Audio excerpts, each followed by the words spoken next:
नमस्कार, स्वागत है आप सबका हमारे खास कार्यक्रम देश देशांतर में। मैं हूं कवीन सचान। देश देशांतर में आज हम बात करेंगे कि किस तरीके से जलवायु परिवर्तन का असर दुनिया भर में हो रहा है। ये हम सब जानते हैं और मानव सभ्यता और मानव जाति पर इसका असर हमने देखा है। लेकिन जलवायु परिवर्तन के चलते अब अर्थ जगत को किस तरीके का नुकसान साल दर साल हो रहा है और उसकी कीमत बढ़ती जा रही है, ये समझेंगे आज अपने कार्यक्रम में। जलवायु संकट की वजह से भारतीय कंपनियों को अगले 5 वर्षों में $100 बिलियन यानी करीब 7 करोड़ 14 लाख करोड़ रुपए का नुकसान होगा। यह दावा है the climate disclosure project CDP की रिपोर्ट 2020 की। इस रिपोर्ट में भारत की 220 में से उन 42 कंपनियों से जानकारी ली गई, बातचीत की गई, जिसके आधार पर यह आंकड़ा सामने आ रहा है। जिन 220 कंपनियों पर CDP ने रिपोर्ट के लिए चुना था या जिनसे बातचीत की, उनमें से 60 BSE यानी कि बॉम्बे स्टॉक एक्सचेंज में लिस्टेड हैं। टॉप 200 कंपनियों में वो शुमार हैं। रिपोर्ट कहती है कि साल 2019 में जलवायु संकट की वजह से कंपनियों को नुकसान का जोखिम 88% और था, जो कि इस साल यानी कि 2021 जब बात कर रहे हैं, ये 94% पहुंच गया है। 67 में से 42 कंपनियों ने बताया कि उन्हें कितना नुकसान होगा, लेकिन कुछ कंपनियां ये नुकसान का अनुमान नहीं दे सकी। हालांकि इससे पहले भी भारतीय रिजर्व बैंक की अगर हम रिपोर्ट को देखें जो 2020 में आई थी, इसमें पंजाब और बिहार जैसे राज्यों में कृषि खास तौर पर उसमें ग्लोबल वार्मिंग के बारे में बताया गया था कि कैसे ये एग्रीकल्चर सेक्टर को इस पर असर डाल रही है। और जिस तरीके से जलवायु परिवर्तन का असर अलग अलग देशों में अलग स्तर पर नजर आता है, वैसे ही किसी एक देश के अंदर भी अलग राज्यों में अलग तरीके से ये असर होता है। तो आज कार्यक्रम में समझेंगे कि असल में जलवायु परिवर्तन का खतरा किस तरीके से न सिर्फ बढ़ा है, बल्कि इसका आकार और इसके खतरे अलग अलग सेक्टर्स में बढ़ते हुए नजर आ रहे हैं। वो सेक्टर्स क्या हैं और आपस में उनका किस तरीके का रिश्ता है, साथ ही चुनौती किस तरीके से बढ़ रही है और इससे बचने के लिए जो उपाय किए गए हैं वो कितने खोखले या कितने मजबूत हैं और भविष्य में हालात कितने खराब हो सकते हैं। हमारे साथ 2 खास मेहमान हैं। RR रश्मि साहब हैं, farmer special secretary, ministry of environment and forest climate change, government of India. आपका स्वागत है सर। हमारे साथ प्रतीक सांड्या है, disclosure operations officer, CDP India से। आपका भी प्रतीक बहुत बहुत स्वागत है।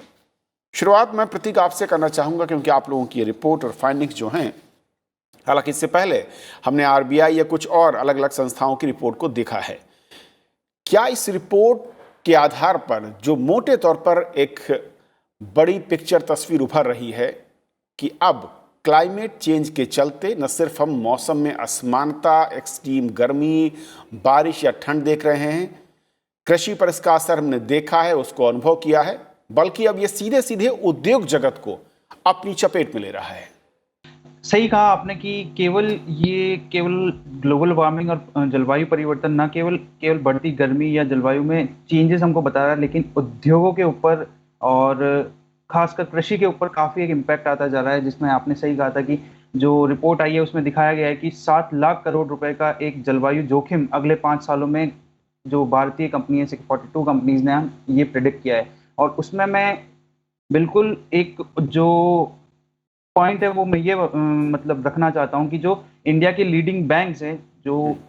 प्रमुख बैंक हैं, बैंकों ने बोला है कि उनकी जो सबसे ज़्यादा रिस्क है वो एग्रीकल्चरल सेक्टर के अंदर ही है। और वो एक चिंताजनक इशू इसलिए है क्योंकि हमारी आधी population is into agro based economy या फिर एग्रीकल्चरल से हम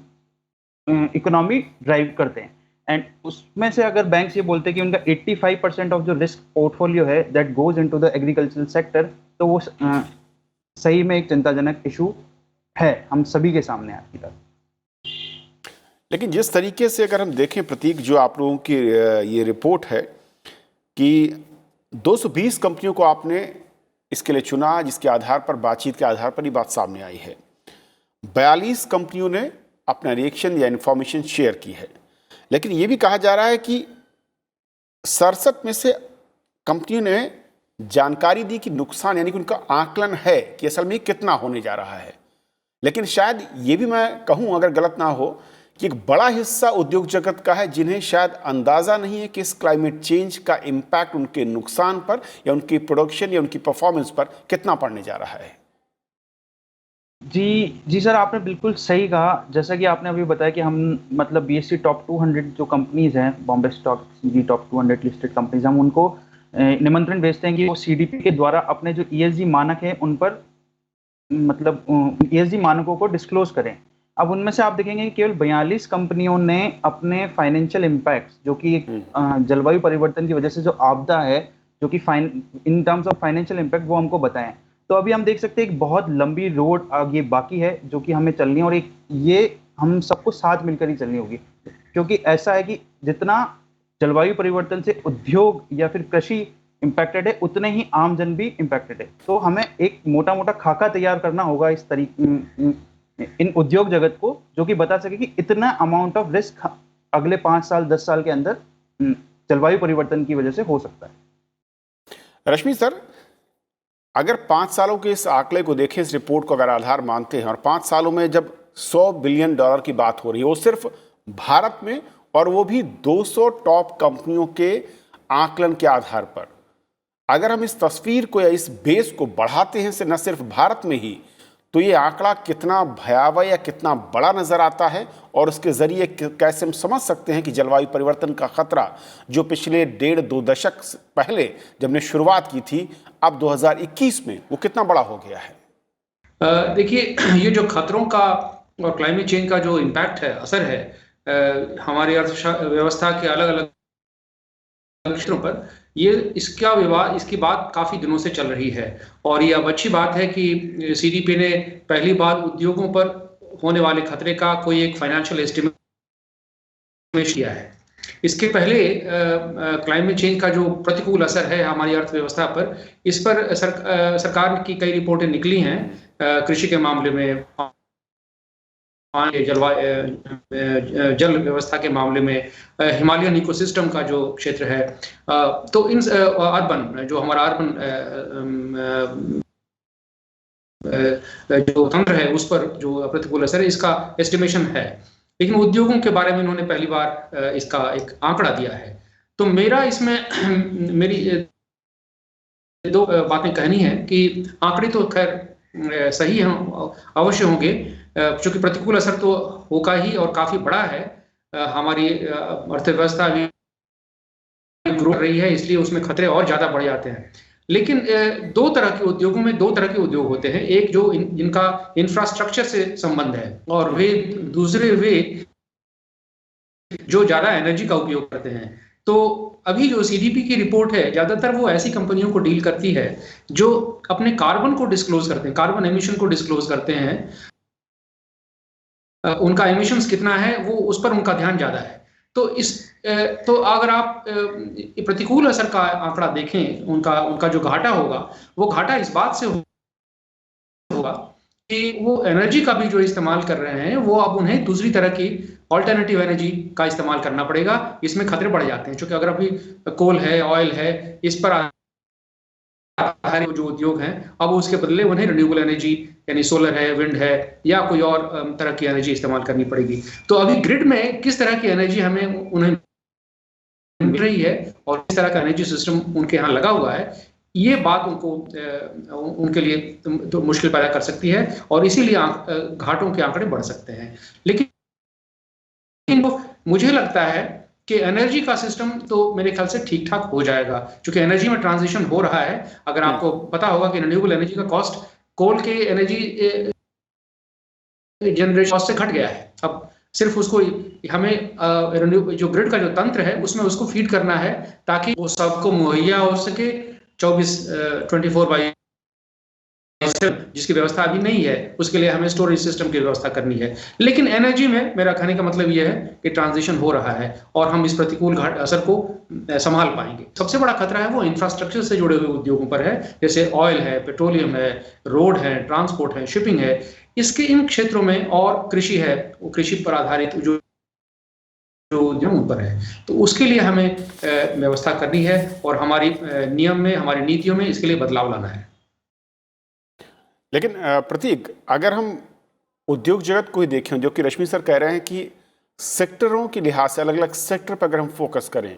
तो कौन से स्पेसिफिक सेक्टर आप लोगों को लगते हैं इस रिपोर्ट के जरिए आपके अध्ययन के बाद सामने अगर आई हो कि जहां पर सबसे ज़्यादा चुनौती है, जिसका सबसे ज़्यादा जलवायु परिवर्तन का इम्पैक्ट उन सेक्टर्स पर नज़र आने वाला है, नज़र आ रहा है? सर ये स्टडी हमने की और उसके बाद हमने पाया कि जो मेजर इम्पैक्टिंग सेक्टर या जिन सेक्टर पे सबसे ज़्यादा प्रतिकूल असर आ रहा है वो सबसे पहला नो डाउट इज एग्रीकल्चर, कृषि sector, and second is infrastructure, जहाँ पर हमने देखा है कि क्लाइमेट चेंज के जो सीधे सीधे इम्पैक्ट है कि जैसे सूखा पड़ना या कहीं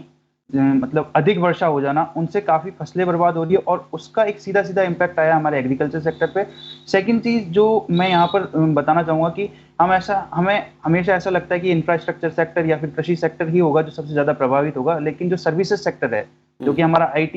सेक्टर है एंड सर्विस सेक्टर जो है, वो भी काफ़ी हद तक इस क्लाइमेट चेंज से प्रभावित रहा है। आपको पता होगा, याद होगा कि केरल के अंदर जो वाटर स्कैरिसिटी की प्रॉब्लम आई थी, उससे कई वहाँ की जो IT हब की कंपनीज थी उनको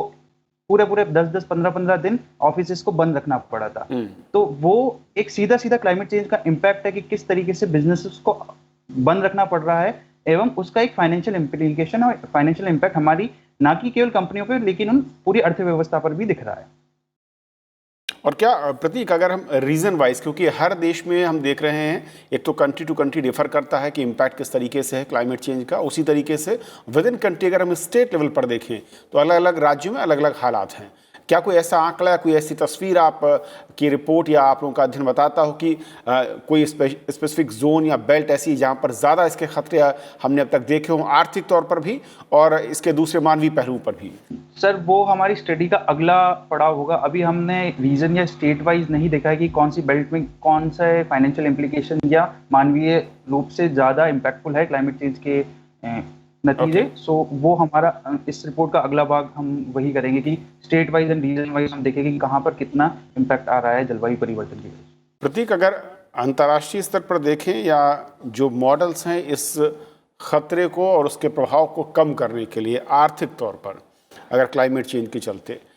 क्या बेस्ट सिनेरियो या क्या बेस्ट वो स्टेप्स हैं जो कि वर्ल्ड वाइड हम देख रहे हैं आज के दौर में, और जहां पर भारत जैसे देश को उन कदमों की तरफ बढ़ने की ज़रूरत नज़र आती है? सर वर्ल्ड वाइड एक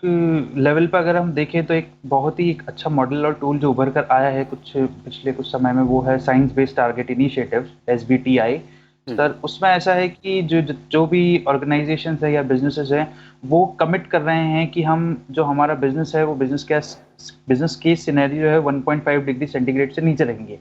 उसके कहने का मतलब ये है कि वो अपने ऑपरेशंस को इस तरीके से डिजाइन करेंगे आने वाले वर्षों में कि उनकी ऑर्गेनाइजेशन से जो होने वाला कार्बन उत्सर्जन है वो वेल बिलो 1.5 डिग्री सेंटीग्रेड ही रहे, जिसकी तरफ हम मतलब पेरिस एग्रीमेंट की ओर से हम चल रहे हैं। ये साल काफ़ी चुनौतीपूर्ण रहा, जैसा कि आप सभी को पता है कोविड के चलते, लेकिन ये साल इसलिए भी प्रभावशाली है क्योंकि इस साल हम 2020 में 5 साल हमने पूरे किए पेरिस एग्रीमेंट को। वही अगर मैं साइंस बेस्ड टारगेट इनिशिएटिव्स की बात करूं तो भारतीय संस्थानों में 2020 दिसंबर तक 52 ऐसी संस्थाएं थी जिन्होंने साइंस बेस्ड टारगेट्स इनिशिएटिव जो है वो अपने टारगेट्स अप्रूव करवा लिए। और आगे चल के मुझे ऐसा लगता है कि जो साइंस बेस्ड टारगेट इनिशिएटिव्स है या फिर दूसरा इनिशिएटिव है जैसे कि RE100, जिसमें कि आप ये प्लेस देते हैं कि आप एज एन ऑर्गेनाइजेशन अपनी सारी जो एनर्जी है वो अक्षय ऊर्जा या फिर रिन्यूएबल एनर्जी सोर्सेज से लेंगे। तो इस तरीके से जो ये मिटिगेशन के मॉडल्स है या फिर ये इनिशिएटिव्स है जो कि डिफरेंट ऑर्गेनाइजेशंस ले रही है, वो मुझे ऐसा लगता है कि आगे चलकर बहुत प्रभावशाली होने वाले हैं। और मुझे ऐसा लगता है कि ये जो मॉडल्स हैं यही आगे लेकर हमको एक मतलब सस्टेनेबल, सतत एवं सम्मिलित अर्थव्यवस्था और देश की तरफ प्रगति करने में मददगार होंगे। लेकिन प्रतीक, चैलेंज यहाँ पर क्या आर्थिक स्थिति है? मतलब कंपनियों के या देश के नज़रिए से जो रिसोर्सेज हैं, जो रेवेन्यू है, वो एक बड़ा हर्डल नज़र आ रहा है। और दूसरा टेक्नोलॉजी ट्रांसफ़र की जब बात आती है और जो हम रिन्यूएबल एनर्जी है उसकी जो सब्स्टिट्यूट है उसकी तरफ बढ़ने की कोशिश करते हैं, और ख़ासकर वो देश जिनके आर्थिक स्थिति बहुत अच्छी नहीं है, तो ऐसे में फिर क्या कोई टाई अप आपको लगता है या इंटरनेशनल लेवल पर जो मैं कहूँ कि एक गठबंधन के ज़रिए उन देशों को बाहर लाने की बात हो रही थी, वो एक बेटर ऑप्शन है, या छोड़ दिया गया है देशों को, जो गरीब देश हैं या जो मिडिल इनकम कंट्रीज़ हैं वो अपने ही बल पर जो कर पाएंगे वो ठीक है? सर, इस चीज के लिए मैं ऐसा बोलना चाहूंगा कि क्लाइमेट चेंज, एक जलवायु परिवर्तन एक ऐसी चीज है जो कि हमारी ज्योग्राफिकल बाउंड्रीज से बाउंडेड नहीं है। अगर कोई कार्बन उत्सर्जन भारत या किसी ग्लोब के किसी और कोने में होता है तो वो पूरे ही विश्व को प्रभावित करता है। और ऐसा नहीं है कि हम हमेशा एक डेवलपिंग कंट्रीज का एक वो रहा है कि जो भी कार्बन उत्सर्जन है वो जो डेवलप हो चुके हैं, विकसित हो चुके हैं देश, हम वो बोलते हैं कि आप देखते हैं। लेकिन मुझे ऐसा लगता है कि एक होलिस्टिक सिनेरियो, एक सबको इंक्लूसिविटी लेकर चलनी पड़ेगी जलवायु परिवर्तन के समाधान ढूंढने के लिए। दूसरी चीज इसमें मैं ये रखना चाहूंगा यहाँ पर कि ना केवल जो चैलेंजेस की आपने बात की है, तो दो चीजें हैं इसके प्रारूप में भी। एक पहला अवेयरनेस अगर आप देखेंगे तो जलवायु परिवर्तन अब जाकर कहीं एक मेन स्ट्रीम टॉकिंग पॉइंट में आया है, और अब जाकर हम देखते हैं कि संस्थानों में भी सस्टेनेबल डेवलपमेंट या फिर ग्लोबल वार्मिंग कॉम्बेटिंग, ये नए नए सब्जेक्ट्स आ रहे हैं जो कि ये पढ़ाए जाते हैं। तो एक चीज तो है कि हमें और ज्यादा से ज्यादा जागरूकता इस बारे में फैलानी चाहिए कि जलवायु परिवर्तन का सीधा सीधा असर है आम आदमी की जिंदगी पर भी। और दूसरा मुझे ऐसा लगता है कि ये कदम आगे आके जो हमारे भारतीय कॉर्पोरेट्स हैं या फिर जो प्राइवेट कंपनीज है या फिर जो सरकारें हैं, उनको कदम ये उठाना चाहिए कि अच्छा, लीडिंग फ्रॉम द फ्रंट वाला एग्जाम्पल होना चाहिए कि इस तरीके से जलवायु परिवर्तन को हम मिटिगेट कर सकते हैं। जैसा कि रश्मि सर ने कहा कि सरकार के सकारात्मक रुख है, चाहे वो रिन्यूएबल एनर्जी में हो या फिर प्रकाश जावड़ेकर जी का साइंस बेस्ड टारगेट इनिशिएटिव या फिर सीडीपी को लेकर रुख रहा हो, तो एक positive sign and positive indication है। लेकिन हम इस पॉजिटिव इंडिकेशन को आगे लेकर चलना होगा, तभी हम जलवायु परिवर्तन को अच्छे से कॉम्बैट कर सकते हैं। रश्मि सर, क्या इसमें महत्वपूर्ण जो रोल है वो प्राइवेट सेक्टर का नज़र आता है, यानी कि उस उद्योग जगत का जो आर्थिक गतिविधियों के ज़रिए, मैं कहूँ कि इसमें नुकसान की जो आशंका है उसकी भरपाई भी उसे करनी है और फ्यूचर के लिए उस मोड पर जाना है जो कि नुकसान बिल्कुल ही ना करे, जैसा कि कहा प्रतीक ने 1.5 के आसपास या उससे नीचे की जो कार्बन उत्सर्जन की बात होती है, उनका रोल अब तक का कैसा रहा है और क्या उनके लिए कोई बाउंडेशन ज़्यादा इस वक्त जरूरी नज़र आती है, क्योंकि सेल्फ जो सिस्टम है वो शायद अब तक उतना कारगर नज़र नहीं आया। 1.5 डिग्री का जो जिक्र किया है, अगर उसके परिप्रेक्ष्य में हम देखें तो ये तो हो रहा है, ये किसी खास एक योजनाबद्ध रूप में उद्योग ऐसा नहीं कर रहे हैं। ये एनर्जी इफिशियंसी अपने आप पूरी अर्थव्यवस्था में टेक्नोलॉजी चेंजेस होते हैं, इसलिए हो रहा है। जैसा कि हमने देखा है, एमिशंस इंटेंसिटी हमारी जीडीपी की जो है वो घट करके 24 घट गई है 2005 के मुकाबले, और 2030 तक इसकी पूरी संभावना है कि हम 35% का जो अपना राष्ट्रीय लक्ष्य है वो पूरा कर लेंगे। लेकिन इसमें कमी इस बात की है कि जो एनर्जी इफिशियंसी जो बढ़ रही है उद्योग में, वो इसलिए बढ़ रही है ताकि वो टेक्नोलॉजी चेंज कर रही है। लेकिन जरूरत इस बात की है उद्योग अपने जो इन्वेस्ट है, अपने उनका जो बोर्ड ऑफ जो गवर्नेंस का जो सिस्टम है उसमें इस तरह के वो डिसीजंस लें ताकि वो उन एरियाज में इन्वेस्ट करें जो ग्रीन एरियाज हैं, जो हरित हैं, जो माने जाते हैं, जो क्लाइमेट फ्रेंडली माने जाते हैं। उन इलाकों में अभी वो इन्वेस्टमेंट इसलिए नहीं हो रहा है कि वो रिटर्न ऑफ इन्वेस्टमेंट कम है या रिस्क ज्यादा है। तो उस रिस्क को घटाने के लिए या इन्वेस्टमेंट को उस तरफ प्रेरित करने के लिए कुछ उपायों की करने की आवश्यकता है, और इसका या तो हम रेगुलेशन या तो गवर्नमेंट पॉलिसी के तहत करें या उद्योग खुद अपने इन्वेस्टमेंट डिसीजंस में ये बदलाव ले आए। इन्हीं दो रूपों में ये हो सकता है। तो या तो इसके लिए हम फाइनेंशियल इंस्ट्रूमेंट्स ऐसे पैदा करें, रिस्क इंश्योरेंस की सिस्टम्स को पैदा करें, और सरकार की तरफ से मैंडेटरी पॉलिसी हो कि एनर्जी सिस्टम्स में वो इस तरह का यूज करेंगे, जैसे ट्रांसपोर्ट में हम इलेक्ट्रिक व्हीकल्स की तरफ बढ़ेंगे, या जो हमारे सीमेंट है, स्टील है, जो कार्बन इंटेंसिव जो इंडस्ट्रीज हैं, उनमें एनर्जी जो हरित एनर्जी यूज करने के लिए उन्हें कुछ हम सब्सिडी दें या उन कुछ इंसेंटिव्स दें। इस तरह की व्यवस्था करने की आवश्यकता पड़ेगी। ओके सर, बहुत बहुत शुक्रिया आप दोनों मेहमानों का हमारे साथ इस चर्चा में जुड़ने के लिए और समझाने के लिए कि असल में किस तरीके से जलवायु संकट का जो दायरा बढ़ा है और उसके चलते जो आर्थिक असर है, चाहे वो अर्थव्यवस्था पर कहें, कंपनियों पर कहें या फिर देश की इकोनॉमी पर, वो कितना बढ़ता हुआ नजर आ रहा है। और उससे बचने के लिए या उसके प्रभाव को कम करने के लिए जो हमने कदम अब तक उठाए हैं, उसके नतीजे कितने मजबूत या फिर कितने कमज़ोर हैं, और साथ ही किस तरीके से वैश्विक परिदृश्य में तमाम देश मिलकर के इस लड़ाई को आगे जीत सकते हैं और उसके लिए क्या योगदान देने की जरूरत होगी। आज फिलहाल इतना ही। नमस्कार।